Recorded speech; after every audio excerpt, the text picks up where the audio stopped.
కామము, కోరిక ఉండాలి. కానీ ఎప్పుడు కోరిక ఎలాంటిది అంటే కోరుకోవాలో వద్దు అని సందేహం కొంతమందికి, కొంత విడివిడి జ్ఞానం వచ్చినాక. అందుకు భగవంతుడు చెప్పాడు భగవద్గీతలో, ధర్మ అవిరుద్ధో భూతేషు కామోస్మి భరతర్షభ. నువ్వు ధర్మానికి విరుద్ధంగా కోరుకో, అర్థమైంది కదా. నువ్వు ధర్మానికి ఆ కోరిక నేనే ఉన్నాను అన్నాడు. ఇతరులకి అన్యాయం చేసి సంపాదిద్దామని కోరిక ఉండకూడదు. చెరపకరా చెడేవు, అర్థమైంది కదా. ఆ కోరిక నీకు ఉండకూడదు. కామం అంటే కోరిక. ధర్మము, అర్థము, కామము, కోరిక ఉండాల. ఎప్పుడు నేను బాగుండాలని కోరుకో, తప్పులే. నేను బాగుండాలి, నా పిల్లలు బాగుండాలి అని కోరుకో. కానీ ఒకటి కోరుకో, లోకం కూడా బాగుండాలని కోరుకో. ఎందుకు కొంతమంది లోకమంతా బాగుండాలని కోరుకుంటే తనకి పర్సెంటేజ్ తగ్గిపోద్దేమో అని ముఖ్యత్తలైన మాట వచ్చింది. రహస్యం తెలియదు వీళ్ళకి ఏమి. అందుకే ఆశ్రమాలు ఎక్కడ ఏమంటాం, లోకా సమస్త సుఖినో భవంతు, ప్రతి వారు రోజు అనాల. దీనివల్ల వచ్చే లాభం ఏమిటంటే ఇంకో సూక్ష్మ రహస్యం ఉంది. అందరూ బాగుంటే వాటిలో ఒక 2% కమిషన్ పుణ్యం మనకు వస్తుంది అన్నమాట రోజు అంటుంటే. అలాగ మనకి 1,00,000 మంది అయితే 1,00,000 ఎన్ని అయిపోయినాయి, 2 లక్షలు అయిపోయాయి పుణ్యవిడికి. ఈడొక్కడి పుణ్యం ఎవడ సరిపోద్ది. అందుకని ఇది రహస్యం. అందరూ కూడా ఎక్కడా కూడా ఏమి లోకా సమస్త సుఖినో భవంతు ఉండాలి. రోజు మన పూజ అయిపోయినా కూడా లోకా సమస్త సుఖినో. ఎందుకంటే పరోపకారాయ ఫలంతి వృక్షా, పరోపకారాయ వహంతి నద్యా, పరోపకారాయ దుహంతి గావాహ, పరోపకారార్థ విధం శరీరం. ఏమీ లేదు. ఆ చెట్లు నీరునిస్తున్నాయి, పళ్ళు ఇస్తూ ఉన్నాయి. ఆవులేమో పాలు ఇస్తున్నాయి, నదులేమో నీళ్ళు ఇస్తున్నాయి. ఈ శరీరం దేనికోసం వచ్చింది? పరోపకారార్థం ఇది వచ్చింది. అంటే తనకు మారిన ధర్మం చేయకూడదు. పరోపకారార్థం వచ్చిందో ఖర్చు పెట్టకూడదు. ఆ రోజుల్లోనైతే 20% పుణ్యం దానం ఖర్చు చేసేవారు. అప్పుడు ఇప్పుడు 20% కాదు, 2% చాలు, అర్థమైందే. తనకేమో 100 రూపీస్ వస్తే అందులో 2 రూపాయలు డబ్బాలు వేస్తుండాలి. అది అనమాట. అప్పటికప్పుడు దానం చేయలేము. ఇలాగ 1000 రూపాయలు ఇస్తే 20 రూపాయలు అందులో పడియాలి. ఆ డబ్బాలు అలా ఎవడు రాలేదు ఎవరికి ఇవ్వలేదు అన్నట్టు ఉండాలి. కానీ ఇస్తే జాబులను కొరకు డబ్బులు ఉంటాయి, ఉండవు, వీడికి ఎందుకు ఇవ్వాలన్నా మళ్ళీ నాకు బాధ అన్నట్టు ఉండకూడదు. ఇది అనమాట. అందుచేత అదాన దోషేణ భవేద్ దరిద్ర, దరిద్ర దోషేణ కరోతి పాపం, పాపాదవశ్యం నరకం ప్రయాతి, పునర్దరిద్ర పునరేవ పాపి అన్నాడు. అందుచేత దానము అంటే బలి చక్రవర్తులకి అంతా ఇచ్చేయకూడదు. అది అలాగ చెల్లింది రాజులకి, మనకు అలాగొండకూడదు. అర్థమైంది కదా ఉన్న దాంట్లో. అందుకనే కోరిక అన్నటువంటిది ఇతరులు ఏనాడు చెడిపోవాలని కోరకూడదు. ఇప్పుడు మనం వచ్చాం, ఆయన వచ్చాడు, అందరం ఉన్నాం. మనకంటే వాడు 10 మేడలు ఎక్కువ కట్టాడు. ఆ 10 మేడలు ఎక్కువ కట్టిన తర్వాత ఎవడైనా నీటికి వచ్చావు అడిగాడు అనుకో, మీ ఇద్దరు ఒక్కసారి వచ్చారు కదా, నువ్వు ఒక మేడతో ఉన్నావు, వాడు 10 మేడలు కట్టావు. ఎందుకంటే మంచివాడు ఏమంటాడు తెలుసా, వాడు పూర్వజన్మలో పుణ్యం చేసుకున్నాడండి, అందుకే వాడికి వచ్చింది. నేను మాత్రం తక్కువ, ఈ జన్మలో పుణ్యం చేస్తున్నాను లేదా, రోజు పారాయణే, వచ్చే జన్మలో వాడికంటే ఎక్కువ ఉంటానంటాడు.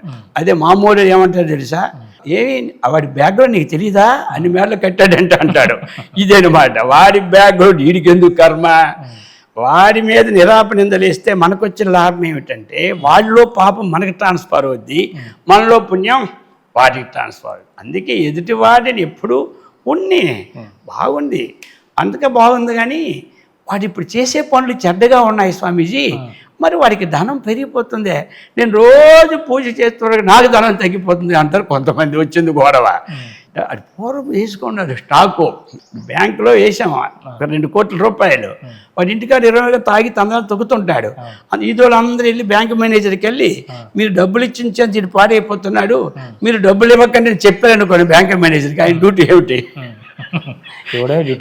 వీడు ఏం చేశాడు కానీ ఆ డబ్బులు ఇచ్చేయాలి ఆయన. అలాగే మనం పుణ్యం తెచ్చుకున్నాం, వీడి కళ తర్వాత ఉంటుంది, ఇప్పుడు కాదు. అందుచేత మనం లోకాలను చూసి సంతోషం పడాలి, ఎప్పుడూ ఉన్నతమైన చూసి మంచి వాళ్ళని చూసి అందుకు కోరిక ఇలా ఉండాలి. అందుకు చెప్పారనమాట. ఇంకా ఉండి గృహస్థుడు ఏం చేయాలి, సజ్జనులు సాంగత్యం చేయాలి. అదే అనమాట. అది అమ్మవారి యొక్క అమ్మవారు భక్త నిధి నియంత్రి. ఆవిడ భక్త నిధి, భక్తి వశ్య భయాపహ. దీనివల్ల ఏమిటి, చివరిదైన మోక్షం మనకు రావడానికి అవకాశం ఉంటుంది. భక్తి అనేది ఎక్కువగా ఉంటే వారి ఎలాంటి వారు అమ్మవారు? తత్వాసన, తత్వమయీ, తత్వమర్ధస్వరూపిణి, సామగాన ప్రియ సౌమ్య అని మనం చెప్పుకొచ్చారు కదా. అందుచే తత్వాసన, తత్వమయీ, తత్వమర్ధస్వరూపిణి. ఇదేమిటి? అమ్మవారి నిరాకార రూపం. ఈ నిరాకారమే మోక్షం. అర్థమైంది కదా. సాకారం అన్నటువంటి భక్తి. ఎందుకంటే శంకరాచార్య చాలా చెప్పారు, భక్త్యా ప్రజాయితే జ్ఞానం అన్నారు. కర్మణా జాయితే భక్తి, భక్త్యా ప్రజాయితే జ్ఞానం, జ్ఞానాత్ ముక్తి. అందుచేత ఈ మన ఉపాసన ఒకటి, సజ్జన సాంగత్యం, ఈ రెండు ఉండాలి. భక్తి అన్నటువంటిది మనకు ఉండాలి, సజ్జన సాంగత్యం ఉండాలి. ఎందుకంటే త్యజ దుర్జన సంసర్గ దుష్ట దూరా, దురాచార శమని. ఏమి మనకి దుష్టులని దూరం చేయాలి. అంటే దూరం చేయాలి అంటే త్యజ దుర్జన సంసర్గ భజ సాధు సమాగమం కురుపుణ్యమహోరాత్రం స్మరణిత్యం అనిత్యతామంది. దుర్జన సాంగత్యాన్ని దూరం చేయాలి అంటే ఏమిటి? వాళ్ళతో 10 సార్లు మనము స్నేహం ఎక్కువ చేయకూడదు. అలాగని పూర్తి మానేయకూడదు. పూర్తి మానిస్తే ఇక మనకి చాలా అపకారం జరుగుతాయి. దగ్గరికి వెళ్ళామా 6 మాసాలు ఎవరితో ఉంటే వారి గుణాలే వస్తాయి అంటారు. అందుకనే ఒక మాట చెప్పారు, దుర్జనుడు సజ్జనుడు ఇద్దరు కలిసి వస్తుంటే ఏం చేయాలి, ఎవరికి దండం పెట్టాలని ప్రశ్న వచ్చింది. ప్రథమం దుర్జనం వందే, తదనంతరం సజ్జనం. దుర్జనుడు అంటే ఎవరు? వేద నిషిద్ధ కర్మలు ఆచరించేవాడు. సజ్జనుడు అంటే ఎవరు? వేద విహిత కర్మలు ఆచరించేవాడు. వాడికి ముందు నమస్కారం చేయాలి. ఇక వాడి దృష్టి మన మీద పడదు. బాగున్నావంటే చాలు, దేవుడు ఆశీర్వాదంలా ఉంటుంది మాకే. సజ్జనుడికి పర్వాలేదు, దండం పెడితే నా పుణ్యం ఎక్కడ పోతుంది, వెనక్కే ఉంటాడు. అర్థమైందే, వాళ్ళు ఊపుకొని వస్తాడు. అందుకే వీళ్ళిద్దరిని ఎలా పోల్చారంటే, ప్రతిరోజు వదిలేసినప్పుడు ముఖ ప్రక్షాళనాత్ పూర్వం గుద ప్రక్షాళన మీద అన్నాడు. ముందు గుద ప్రక్షాళనం, తర్వాత ముఖ ప్రక్షాళనం. ఈ రెండింటితో ఆ ఇద్దరిని పోల్చినారు. అందుకు సజ్జన సాంగత్యం. త్రిజగతి సజ్జన సంగతి రేఖ భవతి భవార్ణవ తరనే నౌక. ఇప్పుడు ఈ సంసార సాగరం దాటాలి. మనం దాటాలంటే ఒక నౌక ఉండాలి. అక్కడికి వెళ్తే స్టీమర్లు ఉంటాయి, అన్నీ ఉంటాయి. ఇక్కడేం స్టీమర్ ఉంటుంది, పాడు. అర్థమైంది కదా. ఈ సజ్జన సాంగత్యం ఇక్కడ స్టీమర్ అనమాట, నౌక. ఇది ఏం చేస్తుంది? జన్మజర ప్రవాహాన్ని దాటింపు చేస్తుంది. సజ్జన సాంగత్యం వల్ల ఏమవుతుందంటే సజ్జనులు ఎప్పుడూ ఉన్నతిని బోధిస్తారు, జ్ఞానాన్ని. అందుకే జ్ఞానాదేవతు కైవల్యం. జ్ఞానం వల్లనే మోక్షం వస్తుంది. మోక్షం అంటే ఈ జ్యోతిల్లి అందరు కలిసిపోవడం, కానీ ఆ జ్యోతి వచ్చి ఇందులో కలిసిపోవడానికి మోక్షం అనరు. ఎందుకంటే సినిమాలు చూపెడుతుంటారు. ఆనాడు చూసారా, ఏడిచారా? ఆ భక్తులు ఇందులో కలిసిపోయినట్టు, ఆయన వచ్చి ఇందులో కలిసిపోయినట్టు. ఈ కలిసిపోవడం అంతా ఏమిటి అంటే ఒక భక్తి తత్వం అంతే. భక్తి ఉంది, కానీ జ్ఞానం రావాలి. జ్ఞానం వల్లనే మానవుడు బాగుపడతాడు. అసలు స్కూల్లో మొట్టమొదటి దేనికి మనం వేయడం? పిల్లలకి జ్ఞానం కోసం వేయడం అంతే. పూర్వం స్కూళ్ళకి ఇప్పుడు స్కూల్కి కొంచెం తేడా వచ్చేసింది. పూర్వం స్కూల్లో మంచి పద్యాలు చెప్పేవారు. తల్లిదండ్రుల మీద ధైర్యాన్ని పుత్రుని పుట్టనేరవాడు చావనేవాడు. అర్థమైంది కదా. పుట్టలోని చదులు పుట్టవా గిట్టవా విశ్వదాభిర వినురేమ. ఇవన్నీ లేవు ఇప్పుడు. దేశం బాగుపడాలి అంటే ఆశ్రమాలు చేసే పనికన్నా స్కూల్లో మన వేదవాణి పెట్టాలి. వేదం ఏమిటుందో చిన్నగా పిల్లలకు అర్థమయ్యేటట్టు పదాలతో 1వ తరగతి నుంచి ఎంబీబీఎస్ డాక్టర్ కానీ, సాఫ్ట్వేర్ కానీ, ఏది కానీ, లాయర్ కానీ, అంతవరకు ఒక సబ్జెక్టు వెళ్ళాలి. ఒకే ఒక సబ్జెక్టు. మన ధర్మం అంటే ఏమిటో, మన పురాణం అంటే ఏమిటో, మన భారతం అంటే ఏమిటో, మన భగవద్గీత అంటే ఏమిటో ఒక్క సబ్జెక్టు కానీ పెడితే ఎవ్వడూ మారడప్పుడు. దేవుడు అంటే వాడే చెప్పిస్తాడు. ఎవడా దేవుడు చెప్పో? ఏకో నారాయణో హరి, ఒకటే పరమాత్మ. ఆయనకి అనేక పేర్లు ఉంటాయి. ఇంటిలో ఉన్న వాడు కొడుకు పుడితే తండ్రి అనిపించుకుంటాడు. అర్థమైంది కదా. భార్య వస్తే భర్త అనిపించుకుంటాడు. మనవాడు పుడితే తాత అనిపించుకుంటాడు. ముని మనవాడు పుడితే ముత్తాత అనిపించుకుంటాడు. అర్థమైంది కదా.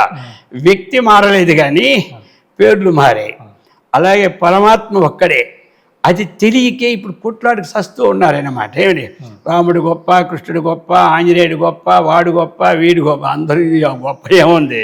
ఏంటి ఇప్పుడు ఉద్యోగాలు చేసినందుకు జీతాలు ఎక్కడి నుంచి వస్తాయి? స్టేట్ అయితే అక్కడి నుంచి వస్తాయి, నీది సెంటర్ అయితే అక్కడి నుంచి వస్తాయి.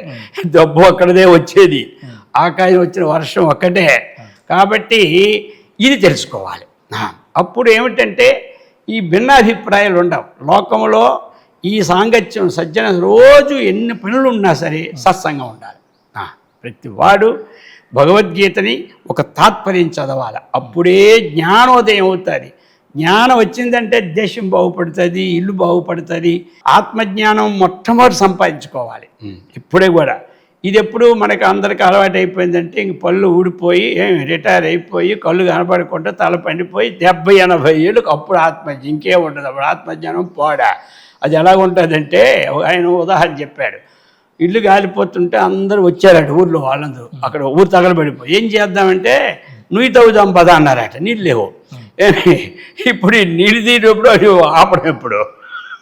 అందుచేత ప్రభలి కపంబు కంఠమున బాధలు పెట్టెడి వేళ తలంపగ శక్యమే రామనామమున్ చోపరలు గబా గబా బయట పెట్టుడిక కార్యము లేదని వేళల తలంపగ శక్యమే రామనామమున్ ఆలు బిడ్డలు లబలబలాడెడి వేళల తలంపగ శక్యమే రామనామమున్ కింకరలు దబ దబ ప్రాణవాయువు లాగెడి వేళల తలంపగ శక్యమే రామనామమున్. అప్పుడు ఇంకేముంటుంది, అంత అయిపోయిన సంతనాడు. అందుచేత మనకి మోక్షం అన్నటువంటిది కొంతమందికి ఏంటి, మోక్షం అనేది ఇప్పటి నుంచి ఎందుకులే అంటారు. ఇప్పటి నుంచి ఎందుకులే అంటే ఈ శరీరానికి గ్యారంటీ రాసేవాడు ఎవడు? మేము కూడా గ్యారంటీ ఎవడికి రాసేవాళ్ళం. అర్థమైందా? శరీరం స్వాములు కదా మీరేమీ రాసిస్తారు ఎన్నాళ్ళు ఉంటుంది, ఏమీ లేదు. అర్థమైందా? శరీరానికి గ్యారంటీ రాసేవాడు ఒక్కడు లేడు. తక్కినాటికి గ్యారంటీ ఉంది. బజార్లో కొనుక్కున్న ప్లాస్టిక్ బకెట్కైనా 1 year గ్యారంటీ. కానీ ఈ శరీరానికి గ్యారంటీ ఇచ్చేవాడు ఎవడు లేడు. అందుచేత రేపటికి రూపు లేదు. ఈరోజే మంది. అందుకనే జ్ఞానం ముందు సంపాదించాలి. ఇప్పుడు పిల్లలకి బడిలో స్కూల్ ఎందుకు 60 సంవత్సరాలతో స్కూల్లో వేస్తారు ఎవరైనా, ముందు మొత్తం వేయాలి. అలాగే ఆధ్యాత్మిక విజ్ఞానం కూడా మొట్టమొదటి నుంచే రావాలి. నువ్వు దేశం బాగుపడాలంటే ప్రతి ఇంటిలో కూడా తల్లిదండ్రులు పిల్లలకి ప్రతిరోజు ఒక నీతి చెప్పాలి. ఆనాడు దేశం కూడా బాగుపడుతుంది. దేశం కూడా శాంతి వాతావరణం. మనం ఏం పని చేసినా ఏంటి ప్రజలందరూ బాగు కోసమే మన పని, ఇంకేమీ లేదు. అర్థమైంది కదా? మన ఒక్కరి కోసం బాగుపడి అడవికి వెళ్ళి ఆడు కూర్చోవచ్చు, ఓ రూమ్లో కూర్చో ధ్యానం చేసుకుని సరిపోద్ది. కానీ ఈ దుకాణం దేనికోసం? అర్థమైంది కదా? ప్రజలందరి కోసమే.